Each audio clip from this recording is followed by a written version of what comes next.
민족 대명절인 설날. 가족과 함께 모여 새해를 축하하는 자리에 빠지지 않는 것 중 하나가 세배와 세뱃돈이죠. 설날 연휴는 아이들이 친척 어른들에게 돌아가며 세배를 해 1년 중 가장 많은 돈을 받는 때인데요. 세뱃돈은 일종의 축하금입니다.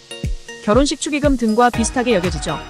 대체로 축하금은 증여세가 부과되지 않는 것으로 알려져 있기 때문에 세뱃돈을 통해 상당액을 자녀에게 증여하기도 합니다. 중고등학교나 대학교 등 진학을 앞둔 자녀나 친척들에게 입학, 축하 명목까지 더해 많게는 수백 수천만 원을 세뱃돈으로 주는 경우도 있습니다. 거액을 세뱃돈으로 받으면 증여세를 내지 않아도 될까요? 축하금이지만 과도하면 증여세를 내야 합니다. 세뱃돈은 비과세 항목의 하나로도 여겨지곤 합니다. 하지만 비과세 항목으로 명시된 금품의 종류보다 중요한 것은 사회통념상 인정되는 이라는 법 문구라는 게 전문가들의 설명입니다. 몇십만 원의 세뱃돈을 받아 용돈으로 쓰는 정도는 사회통념상 인정되는 범위에 들어 비과세되지만 거액의 세뱃돈을 반복적으로 받는 경우는 이 범위를 넘어서기 때문에 과세 대상이 된다는 게 법의 취지라는 것입니다. 따라서 자녀가 매년 거액의 세뱃돈을 받아 그 총액이 증여세 비과세 기준을 초과하게 되면 증여세를 내야 합니다. 세뱃돈에 대한 증여세를 신고하지 않다가 나중에 세금이 추징되면 가산세가 붙습니다. 일반 무신고로 분류되면 신고 대상 금액의 20%를 가산세로 내야 하고 고의성이 발견돼 부정 무신고로 판단되면 가산세가 40%로 늘어납니다. 증여세법에서는 증여자와 수증자 간의 관계에 따라 일정 금액을 공제해 주는데요. 이런 증여재산 공제는 10년간 증여받은 자산을 모두 합산하여 1회 적용됩니다. 즉 미성년자라면 10년간 부모에게 받는 금액 중 최대 2천만 원까지 받을 수 있습니다.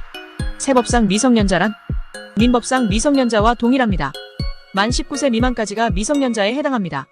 자녀가 성인이라면 부모에게 받는 금액 중 최대 5천만 원까지 증여세 없이 받을 수 있습니다. 자녀에게 세금 없이 증여하고 싶다면 최대한 얼마까지 줄 수 있을까요? 자녀가 태어나자마자 2천만 원을 증여하고 10살이 된 해에 2천만 원을 추가 증여한 뒤 성년이 되고 20세인 해에 5천만 원 증여하고 30세에 5천만 원을 증여하는 것이 가장 최선의 방법이라고 할 수 있습니다. 0세 2천만 원, 10세 2천만 원, 20세 5천만 원, 30세 5천만 원을 증여해 총 1억 4천만 원을 세금 없이 증여할 수 있습니다. 30세 이후에도 10년간 공제 한도를 넘지 않으면 10년마다 5천만 원씩 증여할 수 있습니다. 아동수당으로 세금 없이 증여하기. 비과세되는 증여재산. 바로 아동수당이 있습니다. 아동수당이란 대한민국 국적을 보유한 만 8세 미만의 모든 아동이 받는 수당. 단, 아동수당을 부모 통장으로 받아서 자녀에게 준다면 이는 증여에 해당할 수 있기 때문에 자녀명의 계좌를 개설하여 아동수당을 자녀가 직접 받으면 증여세가 부과되지 않습니다. 정리하자면 10년간 미성년 자녀에게 증여한 자산이 2천만 원을 초과하더라도 아동수당에 대해서는 증여세 과세 X, 아동이 수급주체가 아닌 기타 지원금을 미성년 자녀에게 준다면 10년 이내 2천만 원 이하 증여 시 증여세 과세 X, 10년 이내 2천만 원 초과 증여 시 초과분에 대해서는 증여세 과세 O. 이상 세금 부담 없이 자녀에게 증여할 수 있는 방법에 대해 알아보았습니다.